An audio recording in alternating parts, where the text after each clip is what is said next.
I can't say I hate Laura, my stepmom. But I've never been able to call her Mom. Even back when I was a teenager and she tried her best to be polite, made me dinner, scheduled dentist appointments, brought me medicine when I was sick, it all felt mechanical.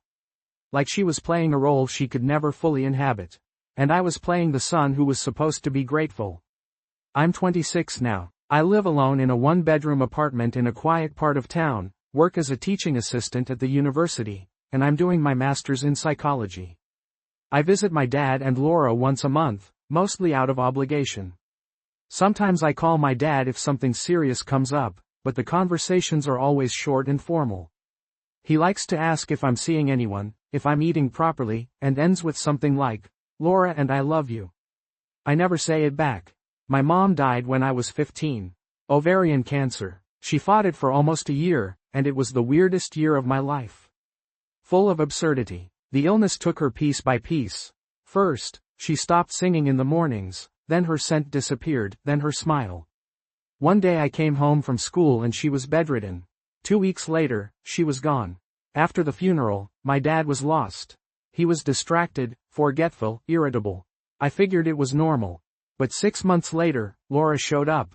First as a family friend, then as Dad's girlfriend, and a year later, as his wife. It all felt too fast, too clean. I hadn't even had time to fully grieve my mom, and already another woman was sitting in her armchair, drinking tea from her favorite mug, hanging her coat in our hallway. I hated every detail. Over time, I learned to live with it. Not to forgive, not really. Just compartmentalize. Laura was there, and I understood that my dad wasn't going to bring my mom back, no matter how much I resented him for it. But there was never warmth between us. I was polite, she was polite. Sometimes even caring, but it always felt like there was glass between us. We lived parallel lives. This year, Mother's Day fell on the second Sunday in May. I was sitting in my apartment, still in pajamas, scrolling through my feed, watching people post pictures with their moms. Cafes, parks, flower bouquets. I thought about skipping it altogether.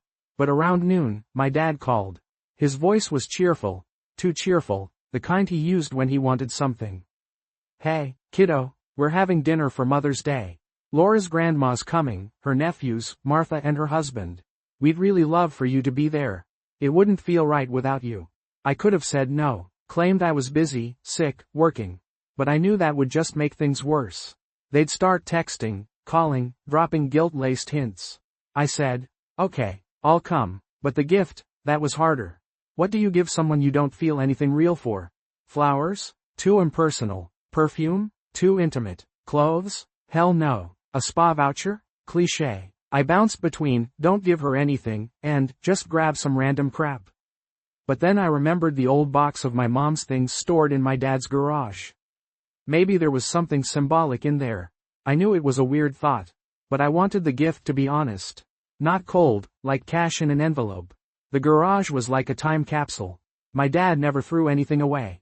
The smell of oil, dust, old newspapers. It hit me as soon as I opened the door. I found the box in a corner, half buried under a pile of lamps. It was a little warped with age but intact. When I opened the lid, a wave of strange nostalgia hit me. Like I was trespassing in a past I no longer belonged to. Inside were photo albums, faded envelopes, birthday cards, an old stuffed animal I got when I was 7, and a stack of photographs. I started flipping through them. First, my mom at a picnic, in the kitchen, in her bathrobe. Then, me, smiling toothlessly, standing beside her. Then, my mom and dad together. Happy, younger. My chest tightened. I'd forgotten what they looked like together. And then, I found a different photo. My dad was in it, and a woman hugging him from behind. They were both smiling. It was clearly not my mom. The woman had light, short hair. Her face was mostly turned away, but the expression, content, intimate, was unmistakable. On the back, it read, September 2006. I froze. My parents officially divorced in November 2006. I remember that clearly. It was the first day of 9th grade. I came home, and my mom was just sitting in the kitchen, staring out the window. Not crying, just gone. I looked at the photo again. The woman's face was in shadow, but something started forming in my head. A certain jawline, a mole, the shape of her cheek. It was Laura, I was almost sure of it. I set the photo aside. Then picked it back up. Then walked around the garage. I didn't know what to do. I wanted to scream, but I didn't. Everything inside me tensed. I looked at the photo again. They looked happy, like a couple, before the divorce, before Mom died. I walked to the corner store and bought a simple wooden frame. Slid the photo in, sat down at my kitchen table. Wrote a card. Happy Mother's Day, Laura. Thank you for everything you've done for our family. It was stiff, formal, but enough that she'd feel the weight of the words. I couldn't sleep that night. The gift sat at the foot of my bed. I stared at it like a ticking bomb. I wasn't sure what I wanted. A confession? Guilt? Or just the truth? In the morning, I put on a clean shirt, grabbed the bag, and left. The air was warm but gray. Like the day itself knew something was coming. I sat on the bus. 40-minute ride. My stomach churned the entire time. Not from fear, more like anticipation, or dread. I didn't know what would happen. Maybe nothing. Maybe she wouldn't even recognize the photo. But part of me hoped she would. Because I was tired of pretending everything was fine. I wanted to see how she'd look at that photo. By the time I got to the house, the sun was already beginning to set. That same familiar suburb, trimmed lawns, identical mailboxes, the smell of freshly cut grass. Dad had recently replaced the gate. It squeaked a little less now, but I still felt that old tension as I pushed it open. Marta's car, Laura's sister, was parked out front, the backseat lined with child car seats. So the nephews were already here. I stood on the porch for a few seconds, holding the paper bag with the gift. Then I rang the bell. A moment later, the door opened and Laura stood there, in a neat blue dress, lips carefully painted, her smile a little too bright. Hi, she said, her voice a bit higher than usual. We're so glad you came. She gave me a brief, practiced hug, like always, and quickly let go. Her perfume smelled like old vanilla and some kind of soft floral blend. I stepped inside. The house smelled like roasted chicken, something with cinnamon, and a trace of air freshener. Everything was spotless, like always, too clean, too staged. Dad stepped out of the kitchen, wiping his hands on a dish towel. He loved cooking and liked to show off during these family dinners. Hey, son, he said, clapping me on the shoulder. Come in, sit down. We're just about ready. I handed Laura the bag. This is for you. Happy Mother's Day. Oh, thank you. She looked at the bag, smiled. Mind if I open it now? Sure, I shrugged. Whatever you like. We moved into the dining room. Marta and her husband were already seated at the table, along with their 2 boys, maybe 7 and 5, twins. Laura's grandmother, a well-coiffed elderly woman, was muttering something about the weather. Everyone was busy, no one really paid attention to us. I took a seat near the window, at the far end of the table.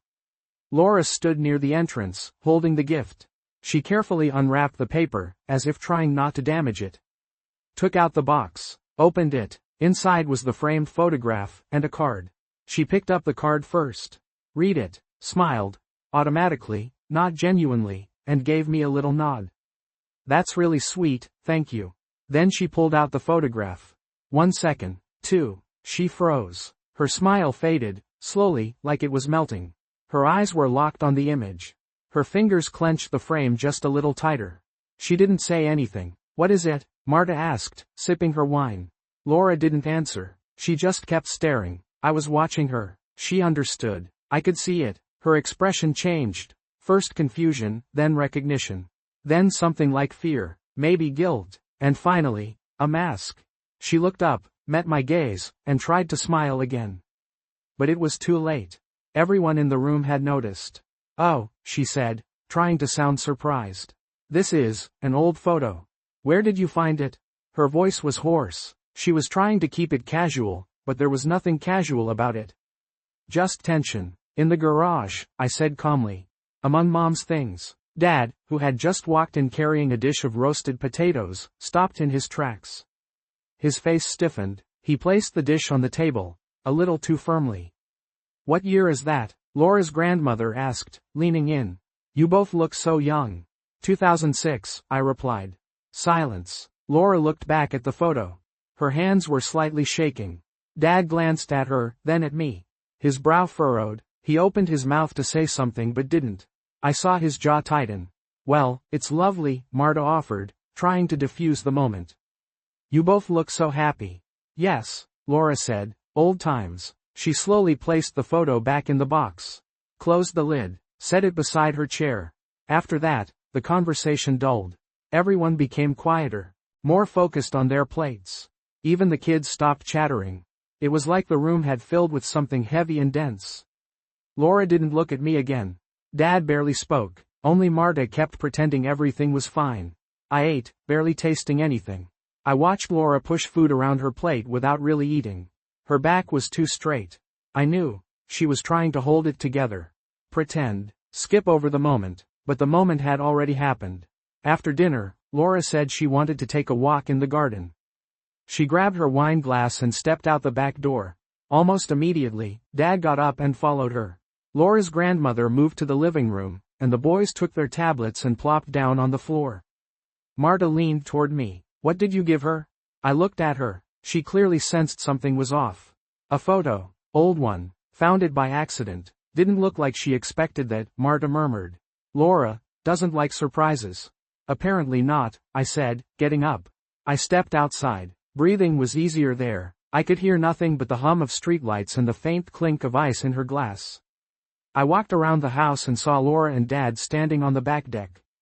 They were speaking quietly. He was saying something to her, and she nodded. Then she shook her head. He placed a hand on her shoulder. She pulled away. I couldn't hear what they were saying. But I could feel it. Something was happening between them. Something bigger than just a conversation about a photo. Dad looked concerned. Laura looked exhausted. I went back inside, grabbed my jacket. I couldn't stay there any longer. Before I left, I looked again at the box with the frame. It was still beside Laura's chair. Closed. Untouched. She knew. And now, I did too. I was standing in the hallway, already wearing my jacket, when I heard her voice behind me. Wait. Can I talk to you for a minute? I turned around. Laura stood in the doorway to the living room, leaning her shoulder against the frame. She was still wearing the same blue dress, but she looked different now, tense. Her lips were pressed together, arms crossed. In her right hand, a wine glass with the last few sips left, now still and dull. The hallway light was dim, and her face seemed paler than it had earlier in the evening. Sure, I said, though I could already feel the tension building in my chest. Something wrong? Just a quick word. Out back, we went through the kitchen and stepped into the yard. Behind us, I could hear the kids chattering, the TV humming, dishes clinking. Outside, the air was damp and smelled like spring soil and charcoal. Someone nearby was grilling. A pale moon hung low in the sky, veiled by wisps of clouds. Everything looked too ordinary for what I felt inside. She sat on the bench beneath the patio light, which flickered like the wiring was loose. I stood by the railing. We were quiet for a few seconds. The photo, she said, still not looking at me. You really found it by accident? I paused, then shrugged. In Mom's box. I was just going through old stuff. Thought it was interesting. Interesting, she echoed, her voice a little hoarse. You realized it was me and your dad? I did, after I'd already put it in the frame.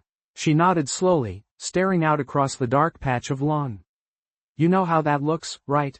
I do, and you still gave it to me. In front of everyone. I didn't respond right away. It felt like I was on trial, but without a chance to plead my case. At the same time, I knew I was the one who'd lit the match. I just hadn't expected the fire to catch so fast. I just wanted you to see it, I said. For us to see it. She turned her head and looked at me directly. Her face was tense, but her eyes, there was fear in them. And something like weariness. We never meant for it to be like this. Your father and I, it was complicated, messy. Things overlapped. You were with him before the divorce? She looked away. We were close, emotionally, but not lovers. I didn't destroy your family. The photos dated September. Divorce was in November. Emotional bonds form before legal ones end, she said quietly. It was a hard time. We talked a lot. He was alone. And my mom? Your mom knew something was wrong between them. But I don't think she knew about me. I tried to keep my distance. I really did. I never lived here before she passed. Never slept in her bed. I felt my fingers curling into fists. Not from rage, more from helplessness. What she was saying could have been true. Or half true. But the worst part was, I had no way to tell the difference. You expect me to believe it was just bad timing? I asked, my voice quieter. She flinched slightly, then bent down and set the wine glass on the ground beside her feet. I don't know what you want from me. A confession? An apology? I want to know who you really were. Not the version you sold me all these years. She was silent for a long time. You're not a child anymore. You can understand how messy life gets. Sometimes love comes at the wrong time. Or too late. I turned away. It all sounded like lines from a bad TV drama. Thanks for the honesty, I said. I think I'll head out. Wait, she said, standing. I never meant to hurt you. Maybe not, but you did. I walked back into the house. The heaviness hadn't lifted. Marta was laughing at something that didn't sound funny. The boys were glued to their cartoons. Dad was standing at the sink, washing wine glasses. When he saw me, he set the sponge down immediately and dried his hands. She talked to you? She did. He looked around to make sure no one was listening, then motioned toward the front hallway. Let's talk? We stepped onto the porch. He pulled a cigarette from the inside pocket of his blazer. He rarely smoked, only when he was stressed. I followed him outside. She said you found the photo by accident, he started. I did, but I didn't choose it by accident. He lit the cigarette and took a deep drag. Smoke drifted out into the night. I should have told you sooner. But, you were still a kid.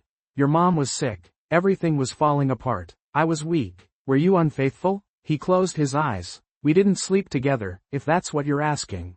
But the feelings were there. I was distant. I stayed out late. Your mom knew something was up.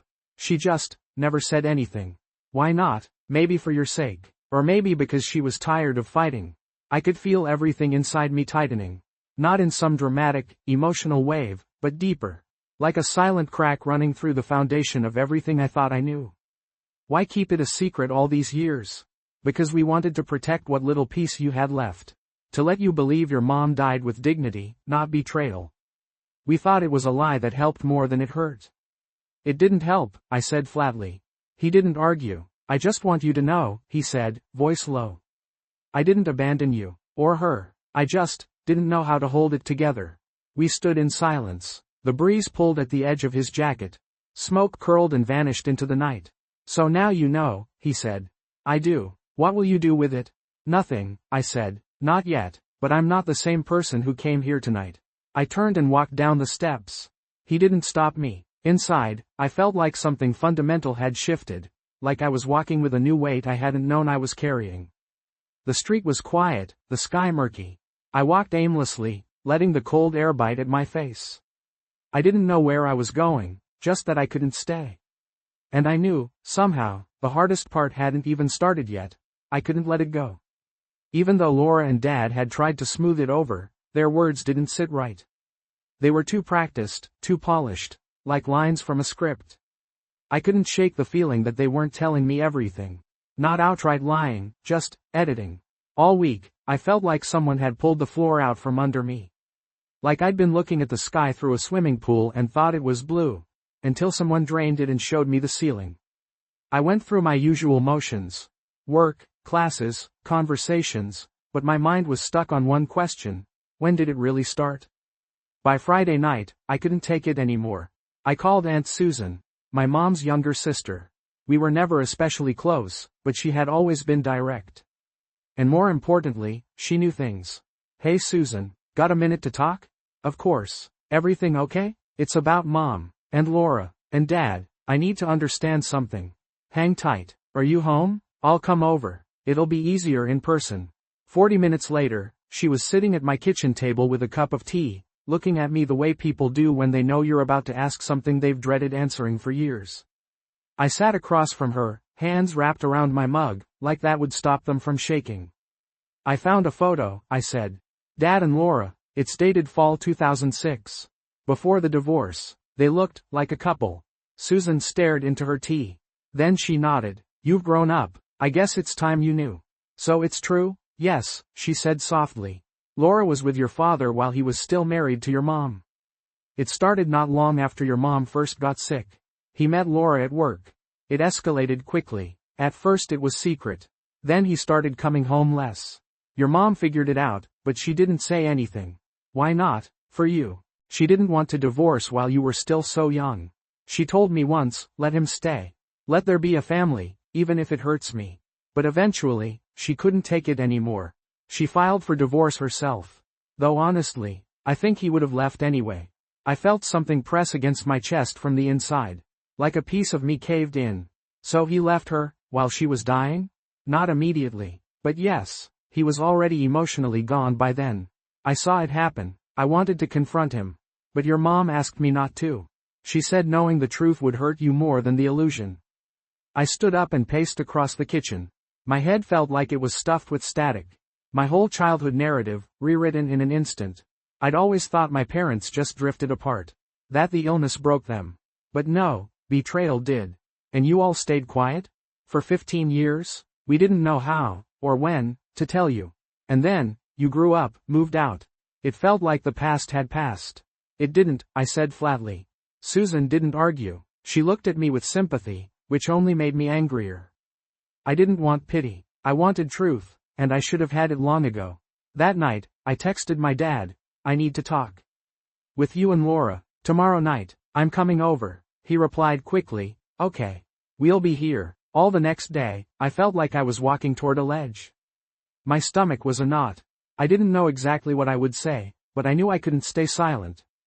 When I walked into the house, they were already sitting at the kitchen table, like two students waiting for detention.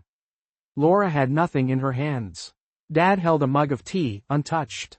The whole room felt still. I hung up my jacket, walked in, and stood facing them. My heart was pounding so loud I could feel it in my ears. I'll get to the point, I said. I talked to Aunt Susan. I know the truth. I know you were together before the divorce. I know Mom knew. I know you both decided to pretend it started later. Laura went pale. Dad looked down at the table. I'm sorry you had to hear it that way, he said. But you lied to me. For 15 years. You sat here at this table and told me you did the right thing. That everything was honest. And now I find out Mom was dying while you were with someone else. We weren't sleeping together then, Laura cut in quickly. Not physically. Emotional cheating is still cheating. Silence. I don't know why you hid it, I continued. To protect me? That wasn't protection. It was betrayal. I grew up thinking my family broke for natural reasons. And now I know it was choice. You chose this. We didn't want you to grow up with hate, Dad said. We thought if you grew up with love, it would make up for the rest. That wasn't love, it was performance. And I played the fool. Laura covered her face with her hands. Dad stayed silent. I waited, hoping one of them would say something.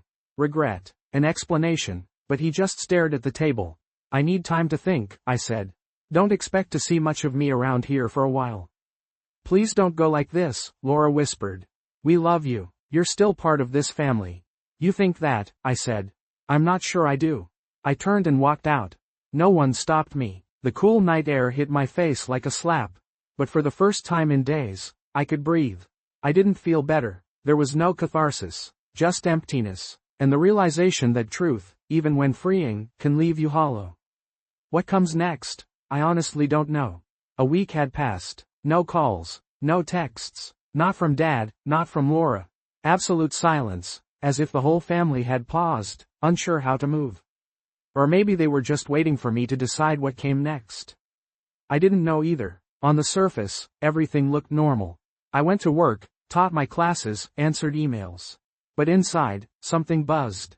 The world felt muffled. People moved and talked around me, but it was like I was separated from them by a layer of plastic. Everything I thought was stable had fractured. I wasn't sure if I could trust a single childhood memory. What part of it was real, and what part was just a stage set by adults trying to protect me. At night, I sat on the floor beside my bed with the box I'd brought from the garage. Inside, old letters, scattered trinkets, and that photo in the wooden frame. I'd hold it, turn it over, stare at it like there might be some hidden meaning in the pixels. My dad and Laura, younger, smiling, oblivious. Or maybe not oblivious. Maybe just convinced no one would ever find out. On Saturday night, a message from Dad finally came. We need to talk. When can you come by? I stared at the screen for 10 minutes before I typed, tomorrow. No one else there. He replied right away. We'll be waiting. I went over Sunday evening. It didn't feel like walking into a home. It felt like returning to the scene of a crime. Everything was exactly as I remembered it. the steps, the porch, the faint smell of apple pie coming through the kitchen window. But I wasn't the same person anymore. I wasn't the kid who grew up here. I was someone who knew too much. Laura answered the door. No makeup, worn gray sweater, old jeans. No smile, no pretense. Hi, she said quietly. Come in. In the living room, it was warm. Dad sat in his usual chair by the window, holding a mug of tea. There was nothing on the coffee table, not even the usual plate of cookies. The room was quiet, just the ticking of the clock. Thanks for coming, Dad said. We weren't sure if we should reach out. You should have, I said. I sat on the couch. They sat across from me. Laura had her hands folded tightly in her lap, like she was trying to anchor herself. We've thought a lot about what to say, she began. And we realized, it just has to be honest. I nodded. That was the bare minimum now. Dad spoke slowly, without defensiveness. I messed up. It started with me. I fell in love with Laura while your mom was still fighting her illness. I didn't leave right away, but I wasn't fully present anymore. It was betrayal, emotional, moral. I told myself I was doing the right thing, that I could hold it all together. But I couldn't. You could have told the truth, I said. When she was still alive. I was a coward, he admitted. And after she passed, I didn't know how to fix it. We both were, Laura added. I never intended for it to go this far. I thought it would fade. I thought, if we waited long enough, you'd understand. Well, I grew up, I said. And I do understand, but that doesn't make it hurt less. Silence. We're done lying, Dad said. If you want to ask anything, we'll answer. No more covering up. I thought about it. I had 100 questions. Why her? Why then? What about me? But the truth was, I already knew the answers. And the ones I didn't wouldn't change what had already happened. I'm not here to interrogate you. I just don't know who you are to me anymore. Laura looked down. Then, in a whisper, you're still family. To us. Even if you don't feel that way. I don't know who I am right now, I said. Your brother and sister ask about you, Dad said. We told them you were just busy. But they miss you. That hit me harder than I expected. I never felt particularly close to the twins, but the thought of them hurting because of all this, it cut deep. They're innocent, I said. No one's blaming you, Laura replied. I stood and walked over to the fireplace. On the mantel was an old photo. Me, Mom, and Dad. I picked it up. Dust clung to the corners of the glass. Laura stepped closer. She loved you more than anything, she said. I know, I said. And that's why forgiveness is so hard. I left without slamming the door. The night was dark, but not cold. I walked slowly, each step deliberate, like I had to decide what it meant to move forward. Back home, I didn't turn on the lights. I sat on the floor, pulled out the box. Took out the photo. Them again, young. My dad still dark-haired, Laura with a pixie cut. Holding each other, smiling. Back then, it probably felt like love. Now, I wasn't sure what it looked like. I stared at them for a long time. Turned the frame over. Thought about burning it, throwing it out, mailing it back, but I didn't do any of that.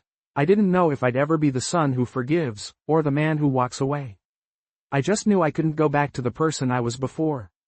Maybe that's what growing up is, when you finally realize your parents aren't heroes. And you're no longer the kid they're trying to protect. I set the photo on the shelf. Turned the frame to face the wall. Then I lay down.